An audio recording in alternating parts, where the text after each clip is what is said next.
because a lot of homeowners, when they look at solar, they actually type in things like, good looking solar panels, beautiful solar, right? And we do a lot of things like search engine optimization, all of that, and then work with our installer partners to follow up on those leads. Hello and welcome to the Solar Maverick Podcast, where solar meets entrepreneurship and experience. I'm your host, Benoy Thanjan, so let's get into it.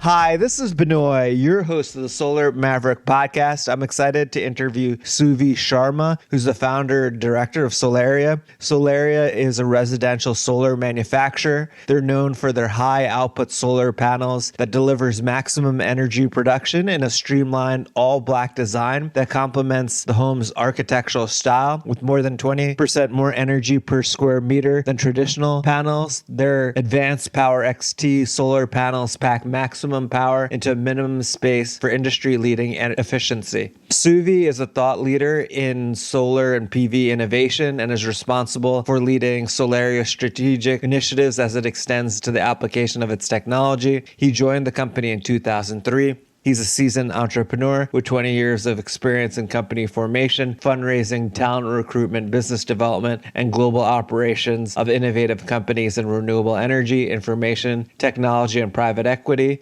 Suvi was a co-founder and board member of Nextracker until its acquisition by Flex. He began his career at Geo Capital Partners, which is a $500 million international private equity firm, and founded and ran Ivis, an outsourced CRM provider. He talks about a lot of great points in the podcast. Some of them is how Solaria differentiates from other solar manufacturers in the residential market, which is extremely commoditized. And he talks about how the company differentiates itself from the intense competition. He talks about innovations that he's seeing in the solar panel manufacturing industry, but in the solar industry in general. And he also provides great advice to entrepreneurs. We start off the interview with me asking Suvi to tell us more about Solaria. Thank you for listening to this episode of the Solar Maverick Podcast.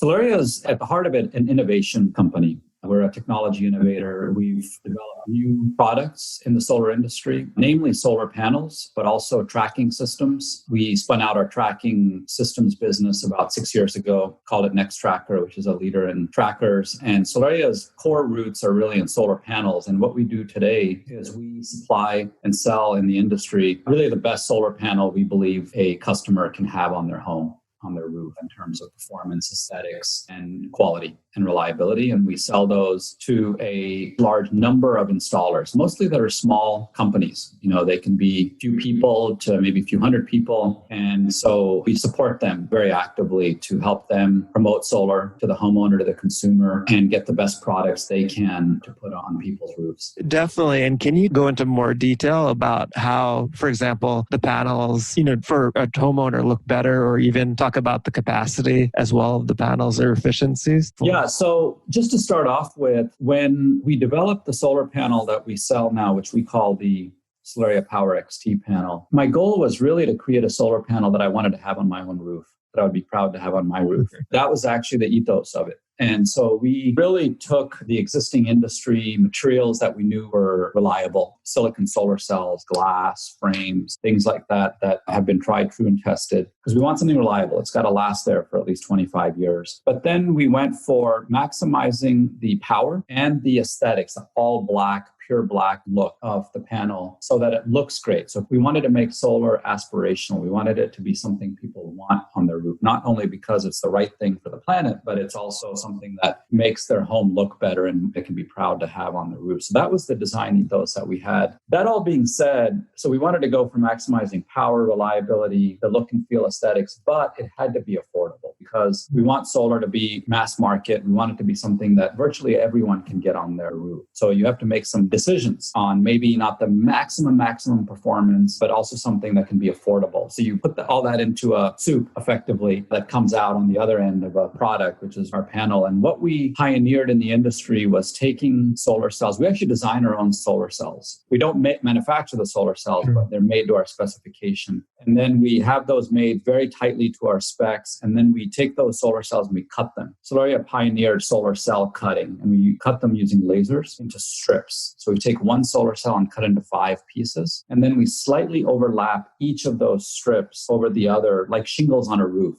but inside of a panel. And when we do all that, there's some other secret sauce kind of stuff that we do that I won't bore the audience here with, but we do it in a way that hides all the visible circuitry of the panel. So you don't see any circuits, you don't see any wires, no silver flash thing, anything like that. It's all very integrated, all black, pure monolithic look. And then what that means is the entire surface area of the solar panel is virtually being used to convert sunlight to electricity. Because anytime when you see a panel and you see silver lines on it, grid lines, any white space, that means that in that area is not collecting the energy. So we wanted to make the maximum use of the space of a panel. The type of efficiencies we get are, all our panels are north of 20% efficiency from edge to edge. And the highest ones are 21% efficiency. And in terms of wattage, the core flagship product is 400 watts per panel. For a home, pure black. All our panels are all black. We also do have a slightly larger commercial version, which is about 440 watts, but our flagship really is 400 watts for the home. And then we also sell a AC module version where we put a microinverter. In our case, we use the N-phase microinverter, attach that at the factory. And so it's a plug and play panel that goes out, very simple to install. It's normally installed by installers, but could even be done by DIY, do it yourself. And that's our core business. And we produce that product using a unique proprietary manufacturing process that we develop in terms of the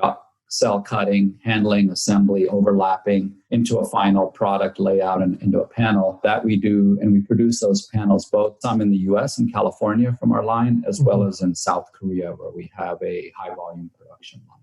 And can you talk about how the commercial panel is potentially different from your residential panel? Is there any major differences? The only two differences in it are the size. Yes. It's slightly larger. And we do use a thicker glass on that panel because we wanted to make it really robust. Most of the strength of the panel comes from the glass. Okay. And interestingly, we found that that panel, the commercial panel, gets used in residential applications sometimes in high hail areas like Colorado, where people are looking for high impact strength. So we do sell into commercial, but our primary focus is residential. About 80 to 90%, depending on the year, of our product goes into residential and the rest into commercial applications. Yeah, that's interesting. And I know a huge concern that residential customers have is the look of the panel. And I've seen your panels and they're beautiful and all black and you can't see any of the circuitry, which is pretty amazing. I'm sure there's a lot of, development to come up with that technology. And as you said, like a panel that you would want for your own home. So you've really created based on obviously the way the panel looks, capacity and price, the ideal panel for the residential customer. So thank you. Yeah, and Benoy, just on the aesthetics real quick, this might be of interest, is what happened was back when we introduced the product about 3.5-4 years ago, there wasn't that much focus on aesthetics in the industry in solar. We had been doing some projects in building integrated solar. And I then got experience working with architects for design of buildings, and they were very focused on aesthetics. And what I learned were tricks on things you could do. We did some building integrated panels, and we learned some techniques that we could employ for rooftop panels that would give that aesthetics that architects really liked. That crossover technology and developments that we did and pioneered, that led to the breakthrough in the product that we had because we took such a uncompromising view on aesthetics in the panels that had not been done before, looking at how architects would look at the product. And that's why we get spec'd into commercial projects, even though we don't heavily market in that area, but we've gotten spec'd into projects from 1 to 5 megawatt size where architects are involved because they want that look and feel in a new building, in particular a net zero energy building type of structure. Sure. That is really interesting how that happened and that innovation. And it's a way too of like differentiating yourself from, obviously there's a lot of panel manufacturers and to differentiate yourself in the market, which is huge. And, obviously you're kind of the first company to really look into that and look at all three phases because it's not just that piece. So congratulations to you on that. Thank you. And can you talk about how the company was started? And I mean, the year 2000, obviously, there was not a lot of solar. Can you talk about how you became involved and your process and the 20 years of history of the company? Yeah, the original founders, there were 3 founders of Solaria. They were truly solar mavericks. They were doing solar back when, before it became the large industry that it is today. Their names were Paul Dempey-Wolf, Leslie Danziger, and Joe Goldblatt. Two of the three, one of them passed away, unfortunately, Paul Dempy-Wolf, but the other two I'm in touch with and still close friends with. And two things that attracted me to the company, it was very small when I joined back over 15 years ago. The first was that they believed that silicon was here to stay, as opposed to back then, most of the people working in solar technologies were doing thin films, organic materials, new materials. They really believed silicon was here to stay, but it was too expensive. And so they wanted to figure out a way to use less of that silicon by concentrating light. And that was the first thing. And second is there were a few other people working on concentrating solar, but most of them were these Rube Goldberg-like devices that looked very complex, very tricky, very expensive, needed a lot of precision tracking. They wanted to make something that looked like a panel, that leveraged electronics assembly techniques, like printed circuit boards, doing something entrepreneurial in solar. And I was looking at new materials mostly, thin films, organic materials. I talked to a lot of different technologists, material scientists, but I felt too that silicon was going to be a difficult technology to beat. And much like it has semiconductors. And semiconductors, people have tried to replace silicon for decades and hasn't succeeded. Silicon is still the dominant material. I can get into a lot of reasons why that is, but it's really a great material. And so I liked the core ideas, but they really needed someone to come in to run the company that understood technology and also that could build a team. And so at that time, the company was in New Mexico, in Taos, New Mexico. Beautiful place, not a great place to build a world-class solar company that was doing what we were doing, which was, very semiconductor driven. So I moved the company out initially to Berkeley and set up there, really typical startup garage operation, small office space, working on technology prototyping and labs and so on. And then eventually we got venture funding for that product. That product was more of a utility scale solar panel using less silicon, which we don't do anymore. We spun all of our utility solar assets into Nextracker.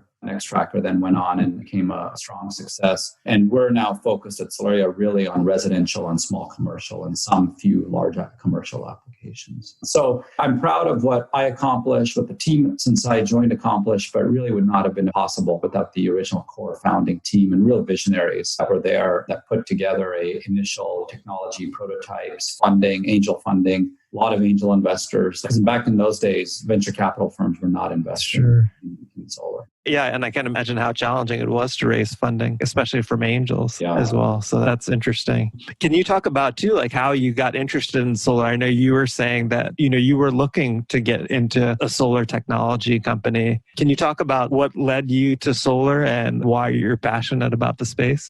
I'll give you a long answer and a short answer. The longer answer is I came out of IT and software more. I worked at a private equity firm in that area, but I didn't really find it that fulfilling. I was doing investments and things like that in enterprise software and so on. And, it's important to have software that makes the business process better, but it didn't really get me out of bed and make me feel passionate about what I was doing. And I felt that I wanted to do something that was both business and entrepreneurial, but meaningful for the world at large. And renewable energy just really captured my interest because it was so nascent, so small in size, but the potential is huge. Energy is a massive industry. And it just made sense. When I thought about fossil fuels and the way we get power today, you dig a fossil fuel out of the ground and create an awful mess when you do it. You burn that to create steam, you make a huge amount of pollutants into the air. That turns a turbine, that turns a magnet, that needs to go through hundreds, sometimes thousands of miles of wires to get to your house to turn the light on when you could just put a panel on your roof and be done. Sure.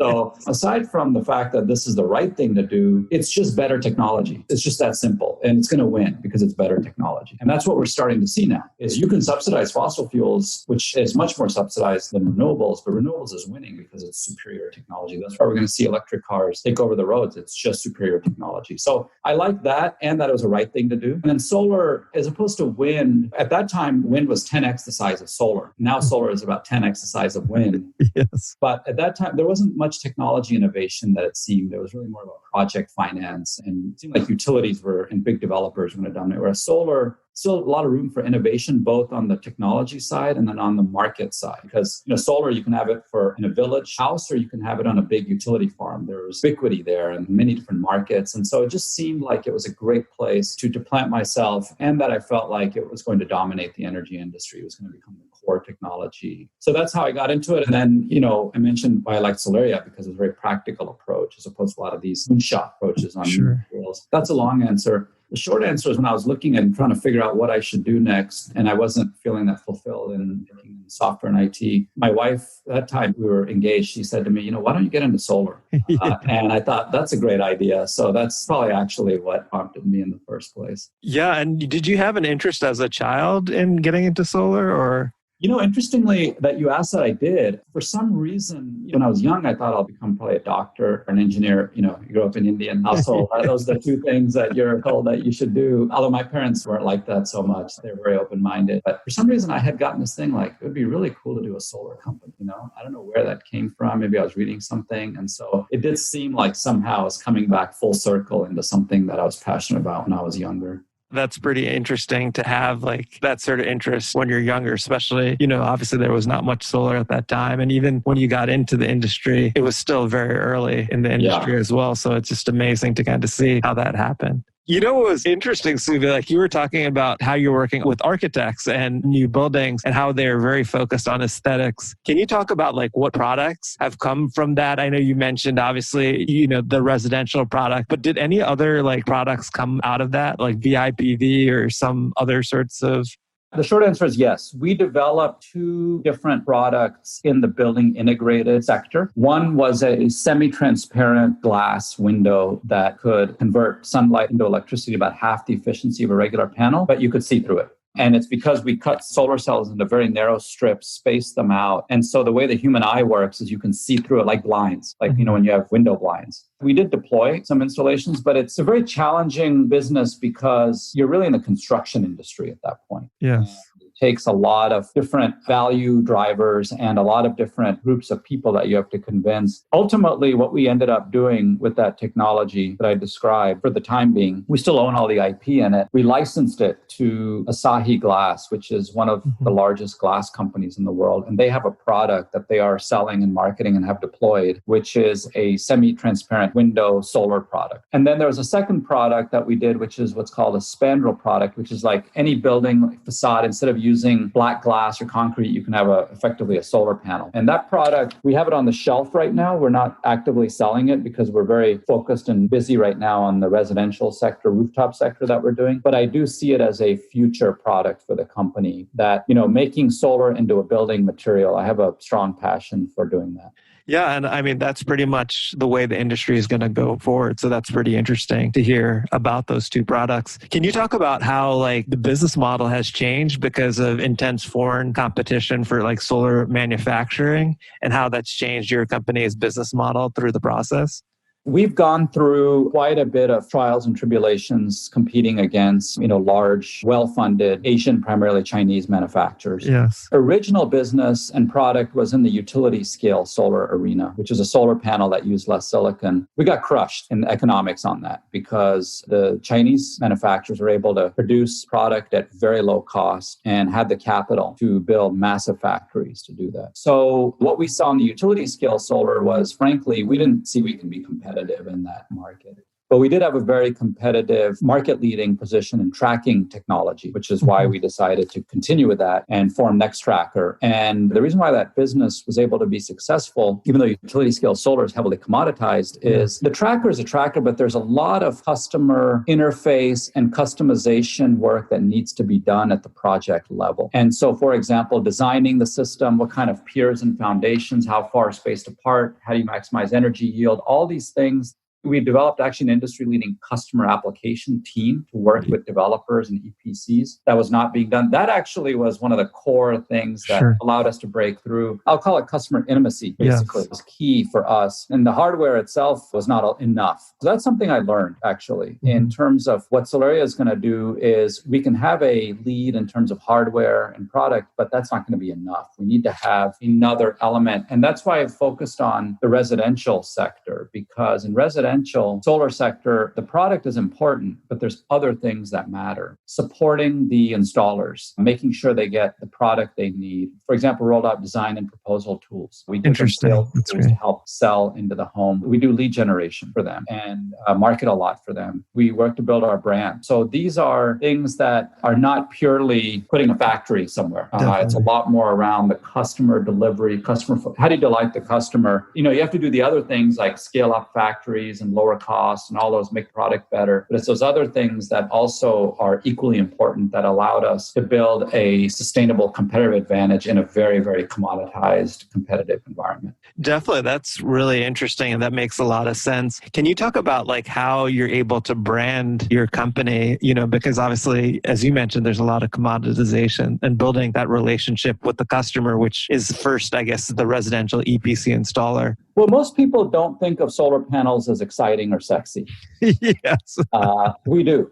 Yeah. And we very strongly market that way. And I mean, not only market, but actually everything, as I was talking about earlier, everything in the design of the product, we really went for that. Getting a customer excited about a product, right? That's powerful. I mean, that's, you've seen Tesla do that, right? With electric cars at a whole different level. Yeah. We're doing that with solar panels. And we strongly work on the technology, from the efficiency and performance and aesthetics side, but then also we market that. And that's one of the things that we generate a lot of leads, because a lot of homeowners, when they look at solar, they actually type in things like, good looking solar panels, beautiful solar, right? And we do a lot of things like search engine optimization, all of that, and then work with our installer partners to follow up on those leads. So that's a key part of our brand.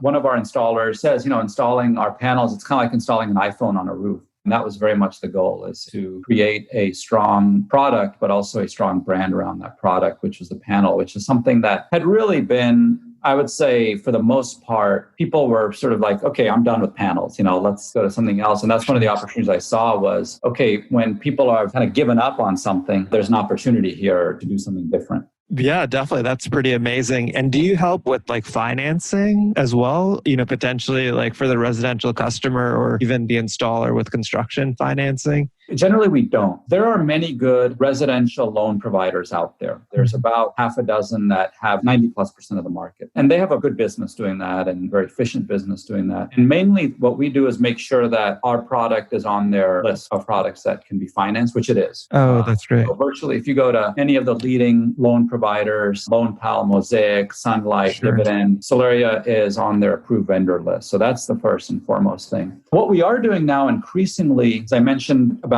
adding more value for the installers, giving them what they need. We are doing more things like lead generation. We're also right now working on lining up financing through one of these partners, or several of these partners, they can get a little better rate by working through our program. So lower the cost of financing for the homeowner ultimately. We sell a lot into distribution. That's our core way we sell. And then installers are the ones that we work with. We have about 1,000 installers in our program that we work with around the country. Those two, we consider them our partners at the end of the day. The customer is finally the consumer, the homeowner. And our job is to work with all of these different partners to give the homeowner the best experience they can get when they decide to install solar. Definitely. That's really interesting. And it's interesting to hear you talk about design and aesthetics. And by trade, you're not like a scientist. Like, how are you able to take the vision that you have and then make sure that you find the right people to incorporate that vision from a technical perspective? Can you talk a little bit? On the technology side, I know just enough to be dangerous. So that's, I do understand the basics of the technology. I think it's important to do that. To me, a lot of it is finding people that you can trust, finding people that are open-minded, finding people that are collaborative. These are, you hear these buzzwords a lot, but they really are important, because one thing about doing early stage companies is, and especially in solar, very little is predictable. You don't even know what policy is going to be in shape in a few months from now. So you have to have people that can work with you through all these changes and maneuverings and things that you have to do. That's important. But for me, like whenever I hire people, I never compromise on quality. And what I found is actually quality people are actually not always the ones that get the highest salaries. They may want equity and stock, they want fairness, but they're not looking for like, okay, I just want the highest salary possible and so on. So quality people, both in terms of their capabilities and what they've done. We did hire a lot of people from semiconductor industry. And that gave us a leg up, I think, because we took a lot of that advanced understanding of quality, manufacturing processes, engineering into solar. That was a key part of it. But I would say that one thing that I focused a lot of my time on as a CEO, fundraising and hiring people, operations, and all those things. But the one area that I would spend a lot of time on is product, because at the end of the day, we're a product company. We're a product innovation company. And nothing matters if we don't have a great product. to me, like people always in the company joke that I was the chief product officer, no matter what. And that was important for me. Like, if we were a service company, like we were just doing the service, and I should be the chief service officer, Yes. right? I mean, that's something that I always spent more time on than, you would normally think when you look at all the functions of the company. You mentioned the iPhone on the roof, like Steve Jobs. Obviously, he was the CEO and founder, but he spent a lot of time, designing the product and helping. And you can see it, right? In the final product, you see that come through, the magic that new products can have. That's very important. As a leading authority in the solar industry, life gets very busy. In addition to traveling the world as a speaker and for my entrepreneurial ventures, I'm a son, friend, investor, and entrepreneur. And when it comes to delivering a great sounding show for my listeners, I choose Podcast Laundry. All I have to do is record and send, and the rest is done. They do the dirty work of podcasting for me. Yes, social media graphics, quotes, show notes, master editing, and much more. All I have to do is record. So if you're a busy podcaster like me with an engaged audience and want to free up your time to do more of what you love, like going to the gym or spending time with loved ones, go to podcastlaundry.com to schedule your consultation or call 347-871-8273. That's podcastlaundry.com or 347-871-8273. It was interesting because things in the industry change a lot. And I was wondering how solar tariffs impacted Solaria's business. Very negatively, actually. We do make some product here, but most of our product we make in South Korea. Mm-hmm. And we have to pay a tariff on that product. And because our product is more expensive, the tariff is a percentage. Sure, of the cost. Yeah. So we're probably paying the highest tariff rate per watt of any company. So it's been very painful. We have approximately another year of the tariffs left, unless there's some extension that's put into place. But yeah, it's hurt us in the sense that we ended up having to reduce some of the R&D and other expenditures that we were going to do because we're paying millions of dollars in tariffs each year. It's very critical to have a domestic industry, very critical. And solar is a major job creator. But module manufacturing or cell manufacturing is just a sliver of the total ecosystem that exists. And you know this from being on the downstream development side. Those jobs you virtually cannot have overseas. They need to be here. And from our standpoint, the more solar that's deployed, the more gigawatts of solar that's deployed, the more jobs are going to be created in the US all around the board. So yeah, it's definitely negatively impacted us quite a bit. I could imagine, and hopefully, there won't be an extension of the tariffs after next year, and it'll be interesting. Did you increase production in the California line once that happened, or pretty much production is maxed out there? It's already maxed out for what we are set up to do there. Sure. Oh, okay, that makes sense. And then you mentioned a lot, just changing topics about Nextracker. What made you roll out the company outside of Solaria? Can you talk about that whole process? Was it outside basically your core business and you thought it was easier to do that at that time? And it's kind of amazing as well to see how the company has grown. Basically two things happened. One is we saw a great opportunity for tracking systems with the product we had and the type of business model and customer setup that we had. So we saw a great opportunity and something that could be huge at a time when most people didn't think you could have $1 billion company selling trackers. Yes, trackers. That's actually, that's kind of around where they're at. So that was the first thing, a huge opportunity. The second is we saw virtually no synergies with what we were doing left on the panel side, because initially when we developed the tracker, it was for our panels so that they went together as a system. But when we stopped doing the utility scale panels and we wanted to focus on residential and commercial, there were no synergies anymore because we were focused on rooftop at Solaria. And the trackers are really for ground mounted projects. So the lack of synergy said, okay, these two companies need to be separate now. And that's what led to the rationale for spinning it out into separate company. And actually the person that I got, initially it's hard. You don't think about separating out, you want to just keep everything together. The person that we got that idea was Ahmad Shatila, who at the time was the CEO of SunEdison. And he had watched the company, had invested a bit in the company through SunEdison and saw this opportunity for Solaria to keep focusing on panels and for the tracker business to take its own wings and instill that idea. And then we and Dan Sugar, who runs Nextracker, we ran with it and convinced the investors to do that. That is pretty interesting to hear that, and that makes a lot of sense. And obviously, it's easy looking at it now after the fact and kind of seeing, what happened. But I'm sure at the time it wasn't, as easy as a decision to make. Can you also talk about too, I know that you were the CEO of the company and now you've brought in a team. Can you talk about, what you're focusing on now in your new role and what made you want to kind of reorganize the company that way? Yeah, I needed more time to do podcasts, right, Benoy? Yes. I figured you were probably having so many different roles that you had no time to do anything. You really wanted to focus on certain aspects. Yeah, so it was a process. I would say that, when we had rebirthed the company and spun the tracking business out and then focused on residential market and really took it from concept to a full-on operating company, doing sizable revenue. And really the focus now is how to create a very large company in Solaria, like $1 billion size company. That's really the focus. That takes a level of operational rigor to do that. Yeah. And especially, for our type of business, which is a product production, quality, sales, even though we're selling a lot of services with it, it's a widget business. And so my personal interest and passion is more in products and innovation and strategy and so on. And so, make a long story short, I decided with the board that I would continue on at Solaria and continue to help drive the overall growth and strategy of the company, but bring in someone that could really build the capabilities in the company to run the company day to day to become a very large industry player.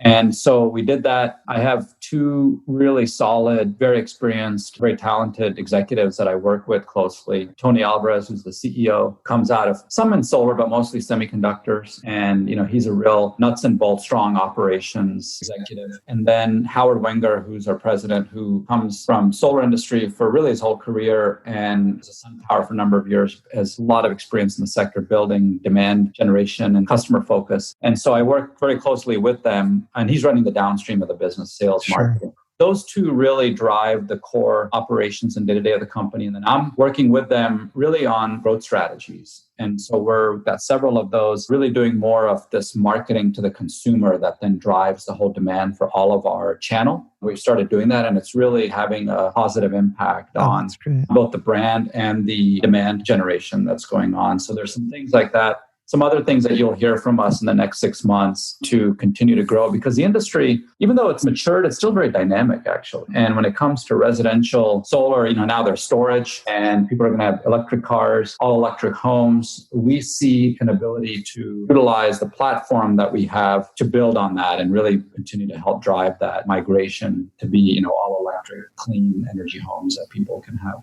Where do you see the company? To be $1 billion in revenue, is that really expanding into different products or staying, kind of in your lane and what you've been doing in the residential space with residential panels? It sounds like you potentially... It's both. We do see we can get there by focusing purely on residential or residential small commercial. Residential being the core, we can build a very large $1 billion type size company just in residential. Market is there. And the core engine of the company is making and selling panels. That's what's going to drive the core engine. But there are some ancillary products and services that we see rolling out in conjunction with our install partners to deliver more value and capture more value and therefore build a bigger business. But the bulk of it is really still going to be driven by our core engine, which is selling panels. But it's more about how we sell those panels and how we market those panels and how we work with the channel that's going to evolve over time.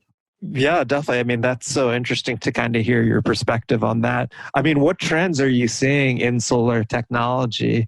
Things obviously have been changing dramatically, and you've been part of innovation in your own product. Can you talk about what you see in the future? I'll talk about what I see both on the solar panel front and then beyond the panel. My focus is very much on the residential and small commercial space. But really what I see on the panel side is just a continuous march of improvements. It's not one single thing. And those range from, larger wafers and cells that can lower cost and get more power output to improvements in cell efficiencies. If you look at, for example, mono PERC cells, which is really becoming the workhorse of the industry right now. Every cell maker, they have a graph of their cell efficiency, and it just keeps going up and to the right. Yeah. Again, it's a double in efficiency over, but it's just each quarter it's growing. And we've seen that. We've seen that in the cells that we're getting. And that's what's allowed us to, when we first launched our residential module, it's a 330 watt product. We're at 400 now. A little bit of that is size, but a lot of it is also improved efficiency on the same surface area. Sure. So we're seeing that relentless march on the panel side. And also we're seeing, more and more R&D going into improvements on cell, whether it be, it's called TopCon, which is improvement on PERC to bring up the efficiency by another absolute 1%, which means on a panel level, that could take a 400 watt panel to about 415, 420 watts as an example. And heterojunction technologies, I think mass market, those are a little further away. So these kinds of things are just going to continue they're incremental, they're going to continue to improve on the panel side.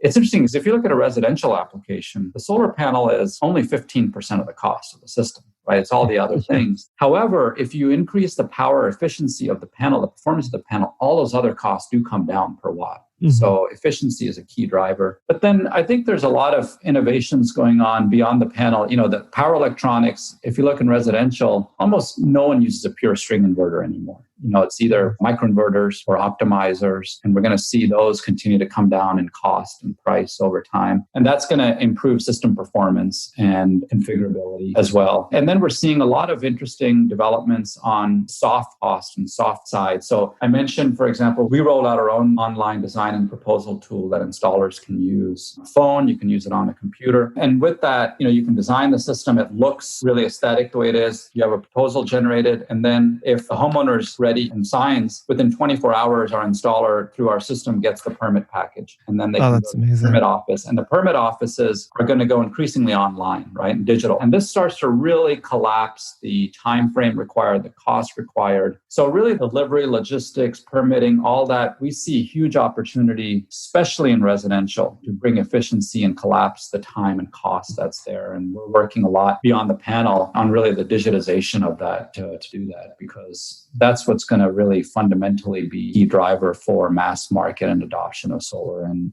the home and in small commercial buildings. That's amazing input. And it's just the technology and the innovations with the efficiency. It's just amazing to me, and with the prices continuing to go down as well. And as you mentioned, the balance of system costs, like once the efficiencies increase substantially, keep increasing, the dollar per watt of the other components continue to decrease, which is a really great point. When you were talking about that, I was also thinking, how has COVID-19 impacted your supply chain? It's interesting. When COVID first hit in China, we do get several of our materials from China, and we thought there's going to be massive disruption. Turns out there was virtually no disruption. Then COVID hit Korea, and we thought, okay, our factory is going to be hugely disrupted. There was almost no disruption. In fact, we never shut down, actually. That's amazing. They contained it really well there, too. A lot of testing and controls. Actually, where it hit us is the market. Installations just came to a crawl in April. Permit offices started shutting down. So actually, we ended up with not a supply problem. We ended up with a demand problem. Yeah. However, that was very short-lived. The market came back stronger than it was before. Permit offices reopened. And what happened was a lot of the sales and marketing and permitting went online and made the industry a lot more efficient. And now, interestingly, so on the supply side, where we have been impacted is actually on shipping and logistics. There have been massive delays. First of all, the shipping lines went down in number. Terms of number of routes that were going on. But importation, the economy's not really slowed down. Importation of goods is continuing. So the biggest delays we've had is actually just getting product to customers. Logistics has been the single biggest hit on our supply chain. Now that you explain it, that makes sense. I was thinking, that your factory was down for a period of time and you couldn't get... They kept the factories open pretty much. You contained it. There were no outbreaks or anything like that there. Oh, that's pretty amazing. How are we reinventing energy infrastructure? You talked a little bit about how, basically residential homes, you'll have a battery, a solar installation, an EV. Can you talk about the energy infrastructure and how it's getting reinvented? It's funny because when I talk to some investors, especially VCs, they're always saying, what's the disruptive technology in solar? What's disruptive in solar? And I tell them solar is disruptive. Yes. Solar is highly disruptive. That is so true. Yes. Because now you've got this, before, think about like producing electricity, you had to have a big power plant and hundreds of millions of dollars. Now you have a few $100 and you got a panel and you're good to go. You can start producing power. So that is going to fundamentally reshape for the better the energy industry. We are going to see see more and more distributed generation. We're going to see more and more in homes and offices, and we're going to see more storage. I see in storage what happened in solar panels. They're going to come down in cost a lot. They already have. I mean, the battery cells themselves are fairly inexpensive now. It's all the rest of the system. So it's all going to come down. So now you've got, solar that's affordable, storage that's affordable, and these things are going to start popping up everywhere. And then you've got electric cars, which are massive batteries, basically, and they can store a lot of power. And they can feed power when needed. So now if you fast forward, you've got solar batteries and electric cars, and pretty much now people are in the energy business. There's this term prosumer, right? And you can then sell electricity, buy electricity, et cetera. Okay, that's going to happen, but it's not going to happen overnight. What I'm talking about, honestly speaking, is a decade out. But what I think we are going to start seeing, what we are starting to see, is more and more points of energy production all throughout the grid. And, utilities generally see that as a threat, but it is a massive opportunity because now all of a sudden, if you think about resiliency and grid resiliency, if you can now focus the grid and upgrade the grid to handle all these loads, you're going to have a much better electric grid ultimately. So I don't think the electric grid is going away. I think you need the electric grid. And I think it's a huge enabler for the energy revolution. I don't envision like everyone's just off grid, and you have to have you have to have massive battery packs everywhere, but also, then you're not really resilient. But you got to design the grid differently. And I think it will start to happen. I think the utilities are very close to the edge of starting to see that, they have no choice. This is happening with or without them. What's happening is solar power and batteries going in everywhere. Mm-hmm. What is their value add going to be? Their value add is going to be the grid. So that's what they're going to need to invest in. And actually, it's interesting, right? NextEra, who I would say of all the utilities and all the regulated utilities embraced renewables the most, is now the most valuable energy company. So that to me is an indicator of the company that embraced renewables the most. Utility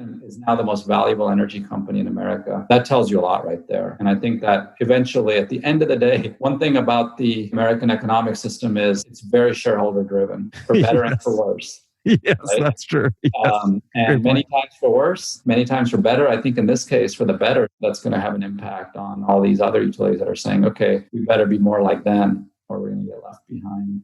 That's a great example of what NextEra is doing. And it's just amazing to kind of see how things have changed, with the valuation, meaning the stock market value. Obviously, this podcast is about solar and entrepreneurship. You've been a solar entrepreneur for a very long time. Can you talk about your journey and suggestions that you have for people in entrepreneurship or potentially want to get into entrepreneurship?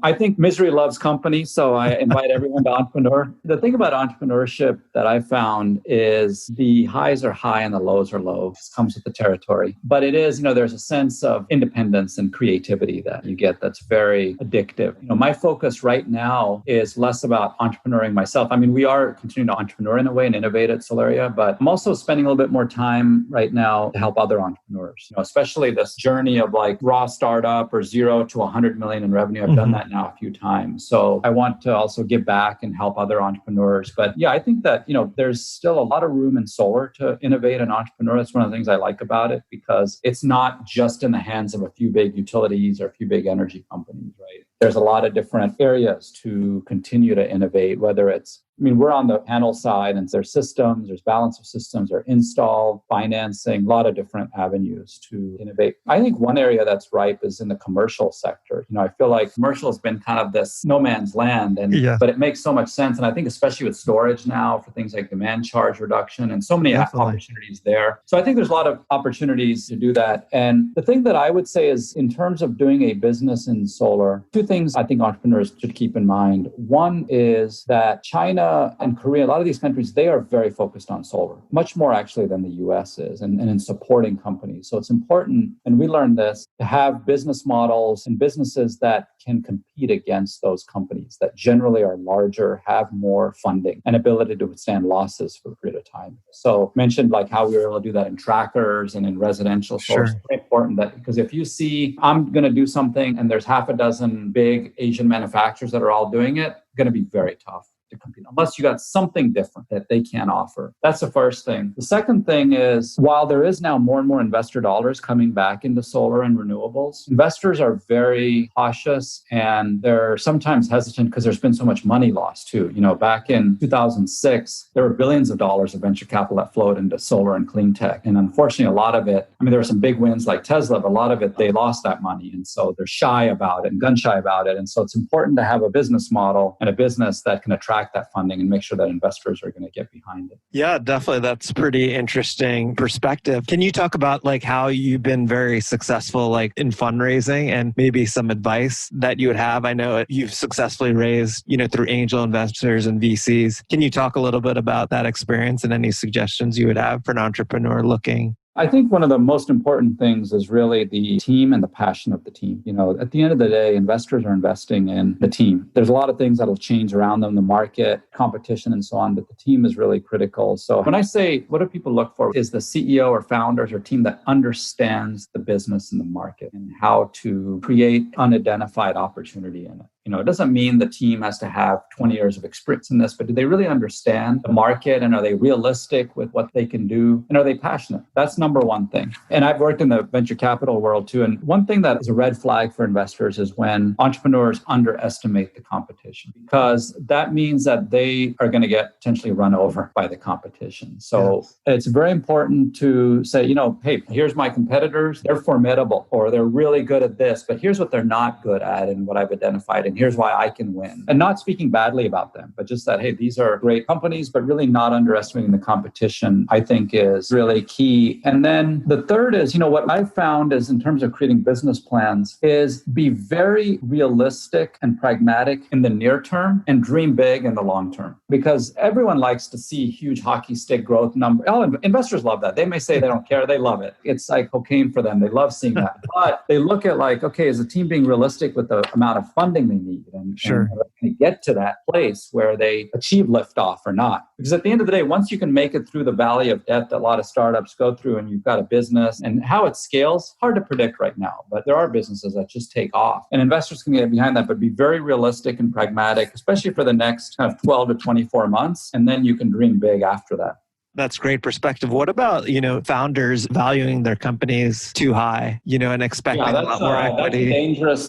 A lot of CEOs and founders and entrepreneurs do get very focused on the valuation. Valuation is important, but it's actually more about at the end of the day, how big is a pie going to be, right? Yes. And there's other terms that matter. I've seen, things like liquidation preferences. They can be a lot more important than valuation because what's the reality? The reality is that 90% of startups are going to face problems, right? And when you encounter those problems, that means there's down rounds, there's trouble spots, bridge financing. So the rights that investors have and preferences are, I would say, more important a lot of times in valuation. And then the other thing which you're bringing up is you can raise money at a really high valuation. All that can mean is that it's going to be really tough to raise the next round of funding, right? Because now you have to show that your value is greater than that, or you have a down round, in which case, that's when a lot of negative terms come into play. So I think it's important, if I look at our financing, I've suffered through down rounds and cram down. I've been through all of that. We had to restructure Solaria, but since we restructured it, each one has been successively increased valuation, but not crazy, nothing that's crazy. It's kind of linear actually. And that's really what you want to achieve.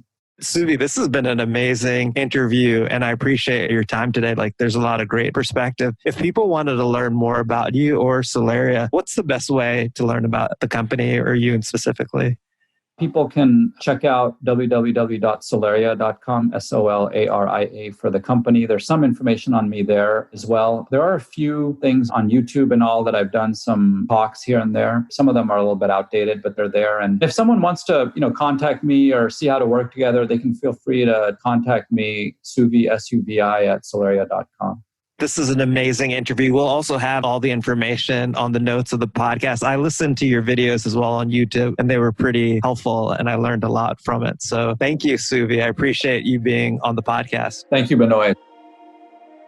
Thanks for listening to the Solar Maverick Podcast. The Solar Maverick Podcast is brought to you by Reneu Energy. We're a solar development and consulting firm. If you believe that this podcast is adding value to you, please give us a 5-star review and share with those that you think could benefit from this information. Please email all questions, suggestions, and feedback to info@reneuenergy.com. That's info@reneuenergy.com.